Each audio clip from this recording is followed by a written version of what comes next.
おはようございます。阿部義俊です。今朝、たまたまその YouTube、また YouTube 見てるって話から入っちゃうけど、YouTube 見ていて、ジェット大輔さんって、有名なYouTuber の方の動画がたまたまおすすめに出てきて、なんとなく見ていて、それが、カメラ初心者に向けて、どんなカメラを進めるべきかみたいな内容で、要するにスマホで写真撮っていて写真撮るのが好きになって、そこからステップアップしてカメラを、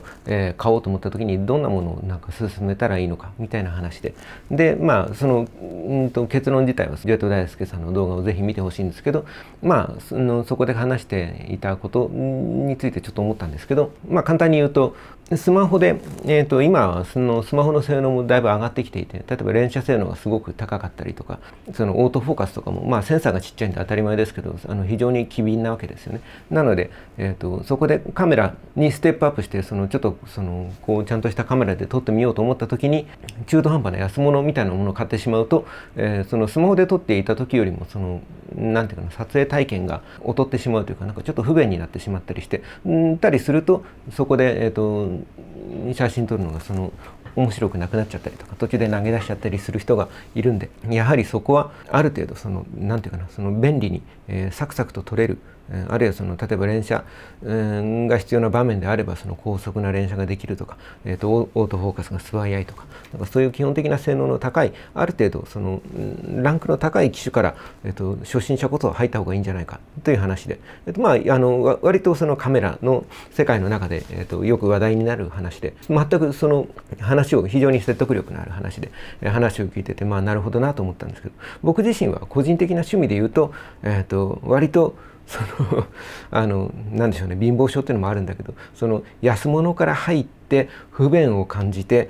ここがうまくいかないと思って、そこで何かとちょっと工夫したりステップアップしたりして、例えばそこで改めて性能の高いカメラを買ったりすると、劇的に今までの不満が解消されるわけじゃないですか。だからその瞬間が僕は割と好きで、なので僕の個人的な趣味で言うと、どっちかっていうと安物とは言わないけど、ちょっと癖のあるものとか、何か工夫が必要なものみたいなものから入っていって、そこで、自分がいろいろ工夫したりとか、あるいはどうにもならないと思った時に、機材をなんかランクアップしていった時に、なんか視界が開けるみたいな感覚があって、でその瞬間が僕は好きなんですよね。でなんかそれはなんか僕の中では割と万人に通用するというか、なんかみんなもある程度はそうなんだろうと、思っていたわけですよ。で、そのジェット大輔さんの動画を見て、でふっと思ったんだけど、たまたま今朝動画を見る前の日の昨日の夜に子供に、勉強を教えていて、上の子が今11歳で下の子が6歳で、上の子がなんか漢字の書き取りみたいなのをやるのがもうなんか嫌だみたいになっていて、しょうがないなと思うんですけど、上の子はだから自分で、何かこう推理したり推論したりして問題を当てていくとか、あるいは自分の考えを述べるみたいな勉強は割と、好きで、そういうのは割と積極的にやったりもするんですよ。気分のムラが激しいんで、それも嫌だっていう時もあるんですけどね。で、でもなんていうかな、機械的な丸暗記みたいなものは大嫌いで、だから例えば社会科とかで土地の名前を覚えるとか、歴史の年号を覚えるとか、あるいはだから漢字の書き取りみたいなものをただただ書いて覚えればいいじゃんみたいなものをなんかテストの点数を取るみたいな話で言うと、それこそ書けば覚えられるので、やっただけ、成果が上がるものだから、やればいいのにと思うんですけど、僕の中ではコツコツやってこう積み上がっていって、なんかできるようになる瞬間みたいなものが、さっきも言ったけど、なんか好きだったりするんで、上の子はだから漢字をやりなよって言うとなんかイライラして嫌だとか、あるいは漢字を書くっていうと、要するに思い出して書けるか思い出せなくて書けないかの二通りじゃないですか。思い出して書いた結果間違うってこともあるし、正しい漢字が書ける時もあるけど、思い出せない時はもう何やってもダメじゃないですか、漢字の書き取りって。だから思い出せない漢字に、当たった時になんかつまずき感というか、悔しさみたいなものがすごく嫌みたいで、一個も思い出せない感じがあると、もうそれでもう嫌だって言ってちょっと投げ出しちゃったりするんですよ。でそこはなんか自分はそれこそなんかそこで思い出そうとして粘ったりとか、あるいは思い出せなかったものとか書けなかったものが書けるようになった瞬間が楽しいから、なんだろうな。で、みんなも当然それは楽しいだろうと僕の中で思っていたんで、いやいや、そこで投げ出しちゃうから、そのつまんないままで、悔しいままで終わっちゃうんだよ。そこで、あともうちょっと粘って思い出せるとか、書けるようになったら、書けるようになった瞬間にすごい楽しいから、その楽しいって思えるとこまでやってごらんよって言うんだけど、なんか結局なんかもう嫌だって言って投げ出しちゃったわけですよ。で、それは怒ってもしょうがないんで、イライラしてる時はもうしょうがないから、じゃあ今度そのイライラが収まってちょっといい気分の時にちょっと改めて挑戦してみなって言って、そこはそれでおしまいにしたんですよ。たらなんかご飯食べ終わってお風呂入る時間になったら、なんかお風呂の中で鏡に漢字書くから、僕がその風呂場の外から問題集を読み上げてくれたらなんか一緒に勉強してるらしいんですよ。でそれは嬉しいことだからいいんだけど、僕がその風呂場の外から問題を読み上げたら書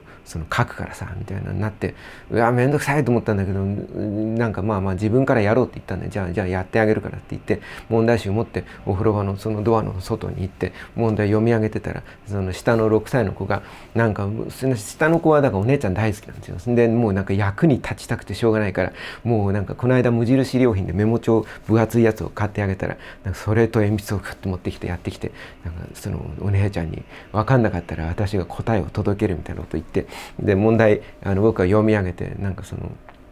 なんだ漢字で言ったらなんて漢字だったかな、いっぱいあったけど、なんか順番みたいな感じで言ったら、順番は思い出せるけど順が思い出せねえみたいな、もうそれでもう風呂の向こうでイライラしてるわけですよ。そうすると下の子が問題集見してって言って、1年生だから5年生の順番の順とかまだ書けないわけですよ。書けないなりにでも一生懸命形を真似して、こんな感じみたいになって順って漢字をメモ帳に書いてお風呂場まで行って、お姉ちゃんこれだよって言って店に行くわけですよ。でも正しい漢字じゃないわけですよ。だけどちょっとヒントにはなるじゃないですか。でそれを見て、右側が川だ思い出したみたいになって、順番の順が書けたりするわけですよ。でそしたらただ丸暗記で思い出す問題じゃなくて、ほら推理して自分で考える問題に漢字の書き取りが変わるじゃないですか。でこれいいなと思って、でまた漢字を何かって言ったら、下の子がメモ帳に見よう見まねで漢字を書いて、書き順とかでたらめなんだけど、それはいいやと思って書かして、またお風呂場に持ってって、お姉ちゃんこれだよみたいになって見せて、で思い出せたって言ったら思い出せなかったみたいになって、やったらなんか面白くなっちゃって、で3人でずっともうのぼせるからちょっともう上がんなって言うまでずっと漢字の書き取りをやっていて、でお風呂から上がった後もなんかご機嫌でもっとやろうみたいになって、でそしたら今度は僕が漢字のもしは思い出せなかったらもうヒントバンバンあげちゃうみたいなことにしたんですよ。今までだとヒントあげちゃうとなんだろうな、ためにならないような気がして、もうちょっと思い出してごらんよみたいなことを言ってたんだけど、漢字ってよく考えてみたら本当思い出せなかったらもうどうしようもないじゃないですか。それ一回答え見て書くしかないんで、もうじゃあどんどんただでも答えを見て書きなよはダメだったんですよ。それはただの丸暗記で面白くないから。だから僕がいい塩梅のヒントをうまく出すみたいな、だからなんだろうな、問題の問は書けたけど題が書けないみたいになった時に、ほら左側が日曜日の日を書いて、下に正月の正みたいなんだけど足が伸びてるやつでさみたいなことを言ったりして、あれかみたいになって分かるみたいなものをやっていったら、それはなんかクイズみたいで面白いみたいですんごい大変でしたけどね、でずっとやってたんですよ。で結果的に言うと、もう夜だからもう寝ようって言って寝るまでずっとそれをやっていて、結果的に結構長い時間集中して勉強ができて、大変だけど、ちょっとこのいい塩梅のヒントをうまく出すなんかやり方を考えないと僕が何もできなくなっちゃいますけどね。でもなんかすごく良かったんで良かったなと思って、で今まではだから僕の中ではなんかなんだろう、できない壁をコツコツ自力で乗り越える瞬間、僕はそういうタイプの人間なんで、乗り越える瞬間が楽しいんだとか、問題なんか解けない問題に当たった時が面白い時じゃんっていうタイプなので、要するに解けないのが解けるようになった瞬間が面白いんだから、解ける問題はもう分かってるから面白くないじゃんっていう考えでいたんですよ。でもそうじゃなくて、下の子に子供たちに関して言うと、だからまずできるのが楽しいわけですよ。で当たり前だなと思って、ちょっとだから僕もだからそのカメラで言ったらちょっと癖のある、これは全然安物ではないですけど、だからそのずっとシグマのカメラが好きで、シグマのカメラの昔あった例えばそのシグマの SD1 とかその SD クワトロとかは暗いところを映すのがすごい難しかったりとか、画質的にもそのぶらさないで撮るのがすごく難しかったりとかするんだけど、ピタッと当たったらすごいその高精細な色のりの豊かないい写真が撮れたりするんですよ。だからそれを工夫してやるのが楽しかったりとか、あるいはだから最近万年筆好きですけど、万年筆もなんか最近はなんかモンブランのすげえ傷だらけのなんか中古とかを買ってと、なんかペン先がなんか傷んじゃっててキシキシ金属音が出てインクもちゃんと出ないみたいなやつを必死になってちょっとなんかそのヤスリみたいなもんでペン先を調整してみたりとかして、インク出たみたいなのが楽しいみたいになってるけど、これは趣味としては俺はいいけど普通の人に勧められる趣味じゃなくて、ジェット大輔さんが最初に言ってたみたいに、最初入る時は本当に便利で楽しいと思えるとこから入らないと趣味ってハマっていかないし続かないよって。さっきの子供の勉強もそうだけど、まさにそうで、最初はもう答えをバンバン教えちゃってもいいからいっぱい問題が解けて楽しいから入んなきゃダメなんだなっていうことをちょっと思って、そうだなって、思ったんですよ。でなんかそれいいなとありがたいなと思ったのは、僕は年に3日間だけど大学で、絵を教えていたりもして、あるいはだからYouTube とかでもなんか絵を描くためのなんか絵の説明みたいな動画とかをやりたいなと思ってて、でもその時にちょっと大学の授業でもなんか絵のノウハウを教える動画みたいなのを撮ろうかなと思った時とかにちょっと心の中でもやっとしちゃうのは、自分はだからまさにこのできなかったのを自分で試行錯誤して四苦八苦してやっとできるようになったっていう時に楽しかったし、それが身になってるから、失敗山ほどの失敗の経験があるから、こうして、うまくいく時のこういうのがいいですよみたいな話ができるようになってるんで、この一足飛びに答えを教えちゃうのっていいのかなみたいな、要するに楽しみを奪っちゃってないかなとか、あるいはこの挫折から乗り越えるのがなんか醍醐味だったりするのにみたいなのがちょっとあったんですよ。だけどよく考えてみたらどこまで行ってもつまずくんですよ。で絵なんてどこまで上手くなったって、僕なんか30年描いててもつまずくんですよ。でそこで工夫して、要するにレベルの低いところでいちいちつまずいてるのはあんま面白いことじゃなくて、もっと先にもっと大変な山があって、もっと大きな挫折があって、でそれを乗り越えた時にもっと大きな喜びみたいなものがあって、だからバンバン教えちゃっていいんだろうなっていうことになんか自分の中で腹落ちがして、なんかちょこっと今朝ジェット大輔さんの動画を見て、そういえば昨日の夜同じようなことがあったなって思い出して、でなんか今まで自分の中でちょっともやっとしていたものが、晴れてよかったかなと、思ったっていう話でした。というわけでなんか子供らにもだからなんだろうね、答えをただ教えちゃうとダメなんだろうけど、いい感じのヒントを教えてアシストしてあげるみたいなのはすごく大事で、自転車の補助輪みたいなもんで、あるいはだから高性能なカメラから入門するみたいな、カメラの性能の不備でつまずいちゃったら、確かに僕みたいななんかしつこい性格の人間はいいですけど、そこから工夫するから。でもそうじゃない人もいっぱいいて、最初はやっぱ楽しいから入った方が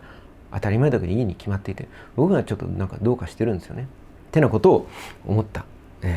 というお話でした。急になんか話したくなって話してしまいました。こんなような、チャンネルで絵の話をしたり、最近は万年筆好きなんで万年筆の話をしたり、カメラとかガジェットの話をしたりっていうような、チャンネルです。チャンネル登録していただいたりいいねしていただけると非常に励みになります。ちょうど万年筆、好きになったんで、万年筆でちょっと絵を描くみたいな、ことをやったり、絵を描く話とかを、やっぱり絵描きなんで絵の話を中心にそこから派生してカメラの話とかガジェットの話とか筆記具とか画材の話とかをするチャンネルにしていこうと思っております。チャンネル登録などしていただけると励みになります。ありがとうございました。ではでは。